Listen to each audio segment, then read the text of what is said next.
Bonjour et bienvenue dans cette nouvelle vidéo. Comme vous pouvez le voir, j'ai remonté le meuble, donc c'est super. Donc il y a encore un petit peu de bazar, hein, faut que je continue à aménager. Donc là, vous aurez remarqué, donc là j'ai toutes les fondations, j'en ai encore dans la boîte blanche là-bas, Cosma Nature. Donc je vais faire dans la prochaine vidéo en fait comment je nourris en fait mes fourmis xérophiles dans des tubes comme ça. Je vous montrerai ça parce que c'est un sacré boulot, hein. On se rend pas compte mais c'est un boulot énorme. Parce que du coup il n'y a pas d'eau dans les tubes, donc je suis obligée de pallier à ça. Ça c'est les Temnothorax, donc il en manque une à l'appel parce qu'il y a 2 Unifasciatus et 2 Nilanderi. Et il manque une Nilanderi, mais j'ai plus d'ADC disponible. Parce que c'est la Fédole qui l'a pris, donc du coup je suis un peu embêtée, donc il faut que j'en cherche une. On a là ici la Herculanus. Alors la Herculanus, il y a eu un petit souci. Ma fille a sans faire exprès fait tomber le nid par terre en fait dans le bazar de la maison et j'ai perdu une ouvrière en fait. Alors j'ai eu énormément de chance parce que le tube ne s'est pas cassé parce qu'il est tombé quand même de plus d'1,50 m. Le tube ne s'est pas du tout brisé. Par contre la DC elle s'est explosée dans tous les sens, donc je l'ai jetée à la poubelle. J'en ai mis une toute nouvelle. Mais malheureusement, dans la chute, j'ai perdu une ouvrière. Au niveau de la ligne Hyperdus, j'ai fait le choix de repartir avec cette reine-là. Et j'ai donné en fait la précédente. Je vais laisser sa petite place, là, comme vous le voyez ici. Donc là, on a les Nilanderi. Donc Nilanderi, c'est vraiment un développement qui est très très lent. Alors c'est vrai que la reine a mis beaucoup de temps à se lancer. Parce que c'est quand même une reine qui date de 2018. Mais c'est long. Parce que là, j'ai quoi? J'ai 10 ouvrières. Hein. Voilà, Nilanderi. C'est vraiment, c'est une espèce qui est super sympa. Niveau couleur, c'est vraiment super joli. Hein. C'est vraiment un type couleur fourmi exotique. Hein. Et c'est vraiment super sympa. Bon, là, au Chops, je l'ai mis ici. Mais elle va partir. Du coup, comme je vous ai expliqué, elle va pas rester. Parce que j'ai beaucoup trop de fourmis. Donc, il faut que je fasse des choix à un moment donné. Donc là, on retrouve la Subterranea. C'est un peu le Bronx. Hein. Qui c'est celle-là? Je sais plus. Ah si, ma nouvelle Latéralis en fait. Du coup, elle est là-dedans, la nouvelle Latéralis. Je pense qu'elle va y passer un bon moment d'ailleurs. Ça, c'est la Truncatus. Donc ça, c'est une Truncatus qui va rester dans ce module-là. La deuxième, elle est ici. Et parce que j'ai des nouvelles installations qui arrivent. Donc, prochainement, je vais la connecter à un nouveau nid. Et c'est celle-là qui va en faire l'expérience. Ici... c'est les Marginatus. Donc les Marginatus, c'est vrai que je pensais que ça se développait quand même plus rapidement. Bon après j'ai quand même pas mal d'ouvrières, hein. Je dois bien en avoir 80, quelque chose comme ça, mais je pensais que ça avait un développement quand même plus rapide. Hein. Donc là, Fenched Koi, écoutez, ça se développe. Maintenant, chauffé, ça se développe quand même mieux, je dois vous avouer. Donc là, on a la Sansabeanus. Alors, j'ai plus que 3 ouvrières pour la simple et bonne raison que je l'avais raccordée en fait à un nid comme ça. Et il y avait 0 faille. Et ben dans les 0 failles, j'ai une ouvrière qui a réussi à s'échapper. Et alors franchement, pour aller après la retrouver dans la maison, c'était franchement pas possible. Donc du coup, j'ai plus que 3 ouvrières. Par contre, le couvain, waouh, il se développe super bien. J'ai un très très beau couvain. Donc vraiment, on va pouvoir suivre cette colonie de vraiment près. Parce que j'ai hâte de les découvrir. Vraiment, elles ont des couleurs super sympas. L'Americanus, donc bon, je vous la remonte pas parce qu'on l'a déjà vu dans les précédentes vidéos. On va peut-être pas lui faire trop peur. Je la montrerai prochainement. Ça, c'est l'Aberrerie. Alors, c'est l'Aberrerie qui avait les problèmes là, avec les 2 ouvrières. Je l'ai raccordé. Donc là, il faut que j'installe tout, hein, l'abreuvoir et tout là. Vous voyez, j'ai tout mis au-dessus là pour tout bien installer. Donc du coup, j'ai fait le choix de la libérer en ADC, comme ça elle vit un petit peu sa vie. Et puis j'évite de la stresser à chaque fois à ouvrir le tube, le refermer, parce que bon, elle apprécie pas non plus trop ça, quoi. Donc voilà, comme ça elles sont libres, elles font leur life. Hein. Donc ici, les fameuses Thoracicus. Donc les Thoracicus, ça n'a pas bougé. Sauf que je risque de tirer des tuyaux en fait pour sortir les 2 tubes que vous voyez ici. Je vais les sortir ici. C'est pour ça que j'ai laissé de l'espace.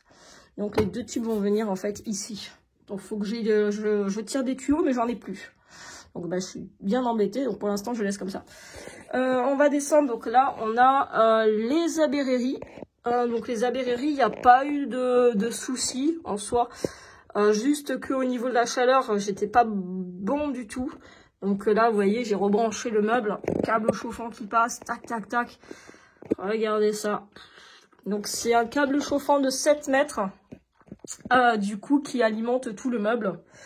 C'est branché, ça va être branché après sur thermostat. Sur programmateur, donc c'est un gros truc. J'ai pas encore branché là aujourd'hui, j'ai vraiment pas eu le temps parce que j'ai encore eu beaucoup de fourmis à installer, enfin il y en a énormément. Donc voilà, donc là c'est la Berrerie. La Berrerie, bah, quoi dire sur elle? Donc oui, tout se passe bien, à part que la température est pas bonne, hein. Il leur faut vraiment une température plus élevée. Donc on descend en bas, c'est les Sylvaticus. Donc j'ai mis la DC de travers hein, parce qu'avec le tuyau, sinon je le tordais et c'était vraiment pas cool. Et comme je vous ai expliqué, je n'ai plus de tuyau.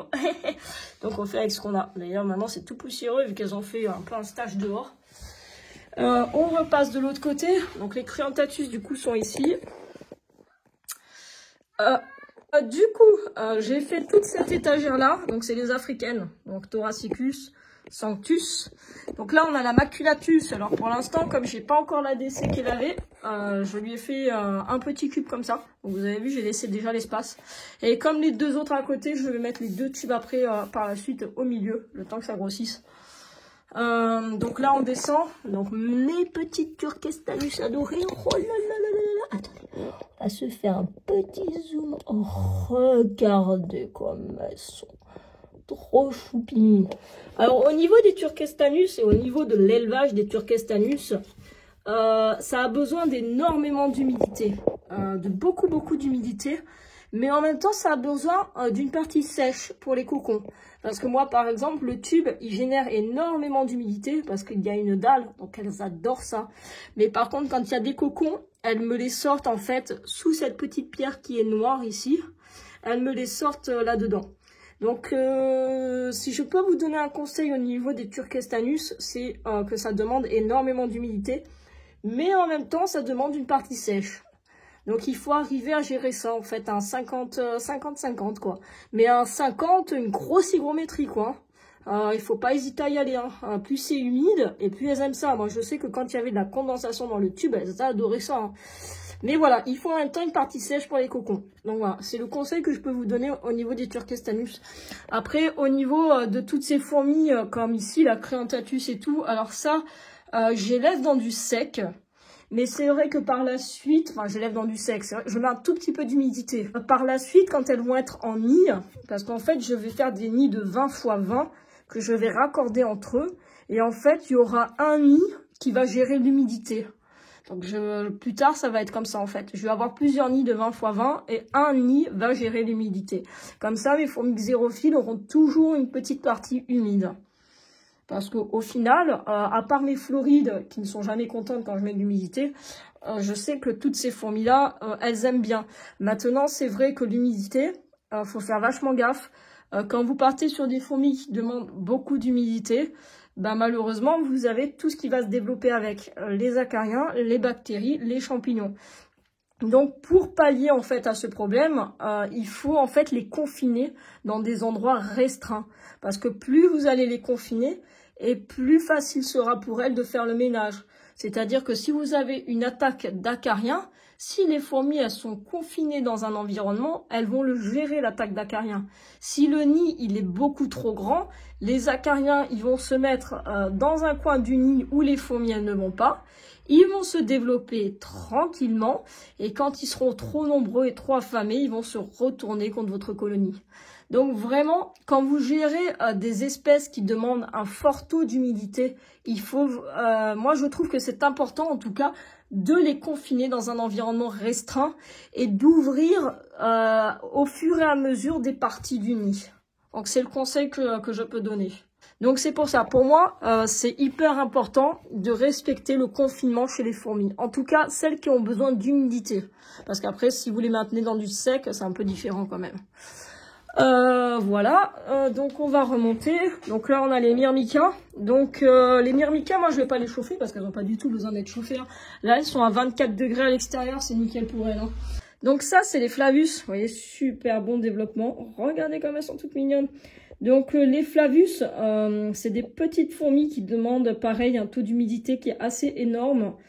Moi j'ai fait le choix de les élever dans un nid en terre. Donc j'ai commandé ça sur OnStore, ça va arriver prochainement. Donc on va pouvoir suivre le déménagement de ces petits Clasus. J'espère que ça leur plaira. Donc j'ai fait le choix en fait de les élever dans un nid complètement en terre que j'humidifierai au fur et à mesure. Donc voilà, c'est une colonie avec 5 reines, donc c'est un développement qui est énorme. Là on reconnaît donc les Solenopsis, j'ai commencé à m'en occuper. Vous voyez, j'ai fait des tubes comme ça. Voilà. Donc elles vont toutes partir dans des tubes comme ça. J'ai pas encore eu le temps de toutes m'en occuper. Donc il y a une partie de terre et une partie qui me permet en fait de les nourrir. Comme ça, ça m'évite d'avoir des ADC de partout parce que franchement, j'ai plus de place. Du coup, ça me permet de les nourrir. Et quand la terre elle devient un petit peu trop sèche, ce que je fais, c'est que je fais monter la condensation dans le tube. Et la condensation, du coup, elle est réabsorbée par la terre. Et du coup, ma terre, elle reste toujours humide. Donc, c'est ma technique. Quand je vois que la terre commence à sécher, hop, je crée de la condensation à l'intérieur. La terre, elle réabsorbe et on repart. Donc, c'est vraiment super sympa, je trouve, comme ça. Et je vais vous la montrer. Hop, si j'arrive à vous les montrer, regardez. Il y a quand même... J'arrive pas à faire une vidéo honnête parce que j'arrive pas à tenir les deux en même temps. Mais il y a un super développement. Alors là, c'est une polygyne à 3 reines. Mais sinon, ça se développe super bien. Alors, à l'intérieur, moi, j'ai mis de la terre de bruyère, parce que c'est de la terre acide et que ça évite le développement bactériologique, etc. Maintenant, après, vous pouvez mettre ce que vous voulez. Hein. Moi, c'est de la terre de bruyère que j'ai tamisée, pour éviter les trop gros morceaux, parce que bon, dans un tube comme ça, des gros morceaux, c'est pas tip top. Et voilà. Et donc, vous voyez, ça se développe quand même super bien. Elles se font des galeries, après, à l'intérieur, et puis... elles sont contentes. Hein. Donc là, vous voyez, le liège, il est troué. Elles sortent, elles viennent, elles mangent. Donc là, tous les tubes, je vais les faire plus ou moins comme ça. Donc là, j'ai pas encore eu le temps de m'en occuper vraiment. Mais j'ai déjà préparé les tubes et tout. Tout est en cours. Alors là, ça, c'est la fameuse fédole. Là, voilà. Hop, la fédole. Donc, je m'attendais pas du tout. Mais c'est vachement actif, en fait, une fédole. Hein. Du coup, je découvre un peu l'espèce. Parce que j'en ai jamais eu. Voilà, la fédole. Donc, je les ai lâchés dans une ADC. On verra bien ce que ça donne. Hein. Vous avez vu là? Ah, j'ai pris l'ADC, il y a zéro espace. Hein. Zéro espace. J'ai mis un tout petit peu d'anti-évasion ici parce que je sais que ça se noie dans l'anti-évasion. Et s'il y a bien quelque chose que j'ai horreur, c'est de voir des fourmis noyées dans l'anti-évasion. Donc, je ne sais pas comment je vais gérer la suite, l'agrandissement de la colonie et la propreté du nid. Ça, je ne sais pas du tout. En attendant, pour l'instant, je les ai mis là-dedans. C'est très, très bien fermé. Là, elles n'ont aucun endroit pour sortir. Et on va voir comment ça se déroule et comment ça se goupille. Donc au niveau du meuble, bon on a fait le tour, hein, le retour des colonies. Ah si, il y a la pseudo-irritante. Alors la pseudo-irritante, je suis pas sûre qu'on la verra prochainement parce qu'elle a dévoré tout son couvain. Donc à mon avis, j'ai déjà galéré à lui faire grandir son couvain et maintenant il n'y en a plus. Donc je sais pas comment ça va se terminer cette histoire, mais je le sens pas bien du tout. Donc pour l'instant, la pseudo-irritante, elle est de côté. On ne la verra pas prochainement. Donc là, du coup, alors attention, la petite bière qui va avec. Donc là, c'est l'aménagement de mon meuble à côté. Donc là, on a les fornicas. Pour l'instant, il faut que je les lave parce que c'est vraiment dégoûtant. Qu'est-ce qu'on avait encore? Là, c'est des messors, il faut que je m'en occupe. Ça, c'est la Prenolepis nitans. Je sais pas si je vais réussir à vous faire. Je sais pas si je vais réussir surtout à vous montrer les oreillas. J'ai un très très beau couvain. Donc j'espère pouvoir vous montrer l'évolution de cette espèce. En tout cas, le couvain, il est bien.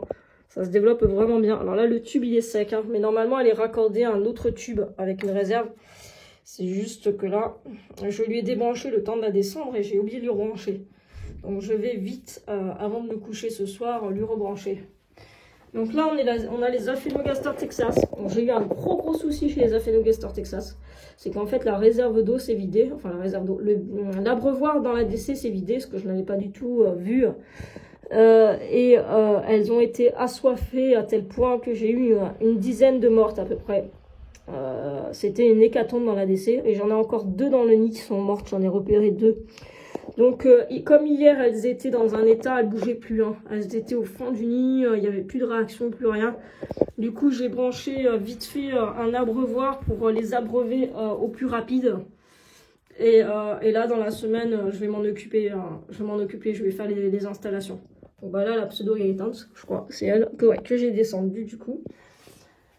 Alors les Barbaricus, oh le gros bazar, hein. Elles me rendent un peu dingue ces fourmis. Donc là je les ai nourries. Le nid toujours aussi dégueulasse. Donc pour être poli, sale. J'avais tenté de les transférer dans les tubes. Alors oui, bon ça a marché, hein, mais bon. J'ai pas tout le monde qui s'est transféré. Parce que je pensais nettoyer le nid et puis pouvoir les remettre, mais ça va pas marcher. J'ai commandé un nouveau nid sur Handstore pour cette colonie. Donc prochainement elle va déménager dans le nouveau nid. Je vais laver ce nid complètement et ce nid va être donné l'année prochaine à la Consobrinus. Donc voilà pour les projets de ce nid. Au niveau de l'ADC, je vais modifier l'ADC parce que bon, c'est pas que ça me plaît pas, mais voir des fourmis dans du plexiglas comme ça n'a jamais été mon trip et ça le sera jamais. Donc au niveau de l'ADC, je sais pas encore ce que je vais faire. Je vais déjà tenter de les garder dans un nid propre parce que franchement, je vous montre un petit coup l'état du nid. Oh là là là là là. Voilà, là, là, là, là. J'aime vraiment pas ça. Donc, je les transfère dans un nouveau nid. Après, je réfléchirai pour la DC. Au niveau des nids,bon, bah, j'ai pas encore terminé le transfert. Hein. Pour l'instant, c'est un peu le bazar. Ça, c'est les messors. J'ai énormément de nettoyage à faire. Ça, c'est la Messor Extra Red. Du coup, je l'ai connecté en fait à ce module-là parce que je n'avais pas l'intention d'investir de suite dans un nid. Donc, je me suis dit qu'avec ça, j'allais être tranquille pendant un moment, de temps qu'elle me remplisse les 5 tubes. Et à ce moment-là, bah, j'investirai dans un nid. Donc ça, c'est mes cloportes. Vous voyez une seule boîte, mais j'en ai à peu près 8 boîtes que je dois installer tout ici. Donc, il faut tout que je réaménage, vous voyez. Donc là, il y aura les fourmis, hein, les grosses espèces de fourmis sur ce meuble-là. Et là, je vais mettre les cloportes. Donc, il y a 9 espèces de cloportes. Donc, si jamais ça vous intéresse, je ferai une vidéo sur les cloportes. Donc, dites-moi en commentaire si ça vous intéresse. Et à ce moment-là, j'en ferai une. Donc, voilà. Il y a 9 boîtes comme ça. 8, parce que j'ai perdu une espèce. Donc, 8 boîtes comme ça. Voilà, après quoi dire d'autre, je crois que j'ai à peu près tout dit et je crois que j'ai à peu près descendu tout le monde. Cette ADC au final, elle va être filée au Floridanus. Je vais faire une expérience avec et du coup cette ADC va me servir à faire cette expérience. Donc c'est pour ça que vous les avez pas vus aujourd'hui les Floridanus. Parce que vous allez les revoir prochainement si j'ai monté mon projet expérience. Donc voilà, bah écoutez, j'espère que cette vidéo vous a plu. En tout cas, si vous avez des questions sur les espèces, sur leur maintien, eh ben, n'hésitez pas. Je suis là pour y répondre, pour tout ce qui est les taux d'hygrométrie, etc. Voilà, je suis là. Et ben écoutez, je vais vous dire au revoir sur cette vidéo. Regardez le beau temps dans le jardin. Regardez ça. Oh là là là là là là. Vous avez vu comme c'est classe? Donc écoutez, je vais remettre à manger au Barbaricus. On va finir cette vidéo et puis bah, j'espère vous revoir bientôt. Allez, ciao tout le monde. Bye bye.